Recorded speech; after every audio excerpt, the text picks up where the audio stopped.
U.S. Postal Service, our dear friends over there. So they've been in trouble for a while, and I'm not a big, I don't know, a big fan of the Postal Service as far as deliveries and shipping and things like that. I understand they are critical. I understand they go to places where they paid, or the more private companies like the USPS, I mean the UPS, UPS or FedEx or any other express services, are much more reliable, but also much more expensive. So I understand the need for the USPS, but at the same time, I'm not a fan as far as they're today keeping up with the trend, basically. Back in the days, it's like, oh, the Postal Service always delivers in the snow, in the ice, whatever, they send you the letter. Now nobody gives a shit about mailing normal letters. It's all about packages.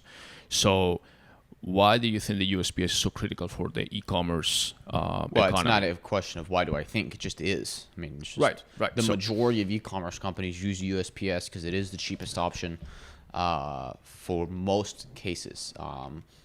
And if it's there's two things. I mean, yeah, okay, you can have a debate about whether the USPS should exist, and if it does, should it just be its own private company? Blah blah blah.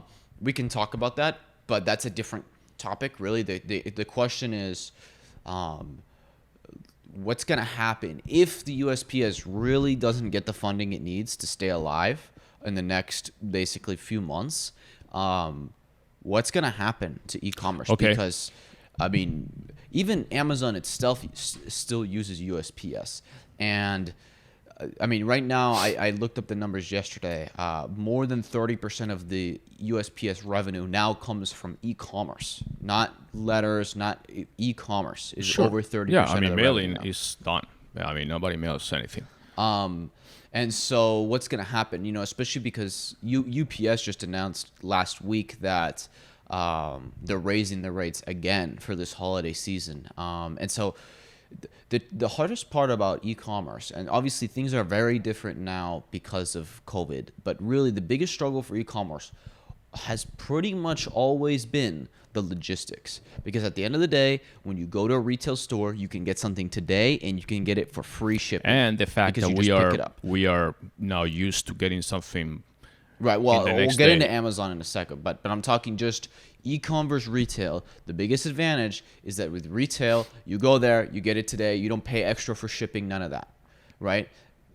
It's covered basically. The cost of the shipping is covered because they still have to ship it to the store, but they don't charge you for that, right? Or at least not directly. But with e-commerce, you obviously have to pay shipping. The company eats the cost and offers free shipping, or the customer pays for the shipping. But depending on what you're shipping, it could be very expensive. And there's a limiting factor. There's a lot of e-commerce businesses that I think could do very well in the fact that there's a demand for them on the consumer side, but that the logistics of it would be so expensive that it's just not possible. Like one example is one of our clients that we're working with sells like frozen items. That's just incredibly expensive to ship. It's very hard to have an e-commerce business where the goods need to be frozen. So that's an packaging example, right? requires. You go to a grocery store and they have a whole huge frozen goods section, and lots of it's very cheap. But to ship, that's because they ship it on trucks that are made for that. Refrigerator But if you're shipping individual items that need to be frozen, it's very expensive. So that's one example. But even anything that takes up a lot of volume, anything that's very heavy, it's expensive. And so the biggest challenge for e-com is overcoming the logistics costs. I understand. So if the USPS goes out of business, those logistics costs go up even more. Sure. Let me ask you a few questions on the business side. You say if the USPS goes out of business, okay, why will they go out of business compared to UPS or FedEx? If they are used so much, if they are the backbone of e-commerce, which means that they have a lot of business. They don't charge as much as the other ones. That's why everybody uses Okay, them. so they don't charge as much as the other ones, but they are used much more than the other ones. I mean, especially for the nice thing about USPS. And what's always been one of their strong points is that UPS and FedEx, if you're shipping to a city, are pretty competitive with USPS. But if you're shipping anywhere outside of a major metropolitan area, it's extremely expensive. And so the USPS is much more affordable. Okay, so I'm the CEO. Let's say that I'm the CEO of USPS. Okay, I don't know if they have CEOs or how the titles go, but let's say that I'm the person in charge of the USPS, and I say we're losing money. It's like e-commerce people. Sometimes they say, okay, I have some products where I'm going to lose money, but they're going to anchor me and let me sell the products. So I'm the USPS president or CEO, and I say, okay, when we send something to, little town anywhere, Kansas State or whatever, where nobody else can reach it because it's like 2 miles off that road or something, and I'm only charging $2.90 for a box or whatever, I'm losing money there. Right. But I still need to deliver it because it's the same as if I'm going somewhere to Fifth Avenue, Manhattan, or whatever. Mm-hmm. Okay, so, but at the same time, number one solution is like, okay, if I go to those rural areas that are out of scope, I can have a little surcharge, and I think Well, that's everybody. the problem, though. But that's the problem. Why? because- I mean, if the only other option is that you can ship FedEx or UPS, and if I charge $2.90, FedEx is $15 and UPS is $15, and instead of $2.90, I charge $6.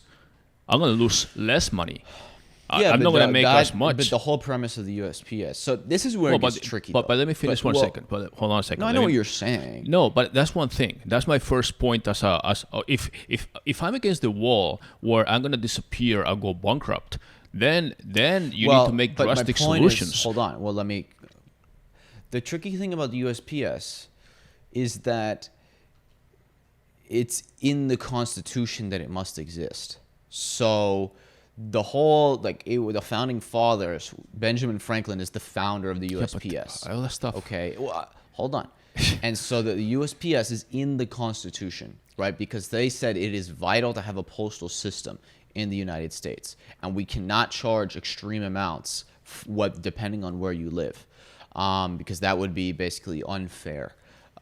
In the same way, by the way, we do the same thing with internet, right? So like if AT&T, if you live out in the middle of nowhere, we have I forget exactly what it's called, but it's basically fair internet, and everybody pays a little bit of money. Yeah, so you that pay if that on you your live bills. out Same in the thing with middle of telephones. It's nowhere- existed all the time. Right. Right. And so it's the same thing with the USPS. And the tricky thing is it's backed by the government. So if the USPS was just a private business, then they wouldn't deliver to those places in the same way that UPS says we don't deliver to those places. And if you really want us to deliver, we'll do it, but it's going to cost you $40 to ship to some rural place, right? The USPS loses money on those things, not because of a business decision, but because they are backed by the U.S. government, by taxpayers. Okay. And the agreement with the taxpayers is we're going to give you money, but you're going to do these things that lose you money, right? Okay. So we're going to make up for the money you lose. That's basically the Understood. agreement. So- the USPS is going to be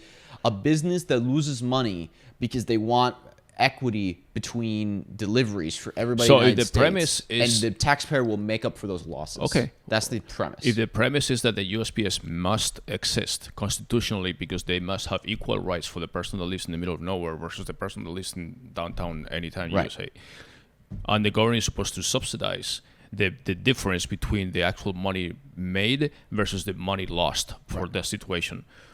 What's the problem with the government subsidizing that? Why are they going to lose funding?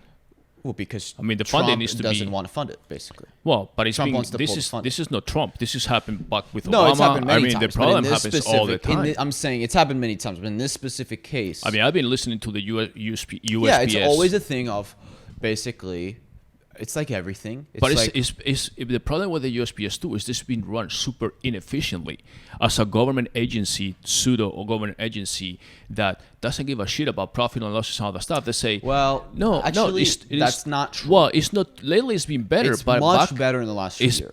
of course, it's getting better because they don't have a choice. But at the same time, you can run things. I mean, when you have logistics and when FedEx existed in the beginning and UPS and all that, they had a certain method to deliver. And you remember back in the days of FedEx, it was very logistically tracked, but it was very inefficient because every package. I remember specifically, I was in Washington D.C. and I was sending a FedEx package from Washington D.C.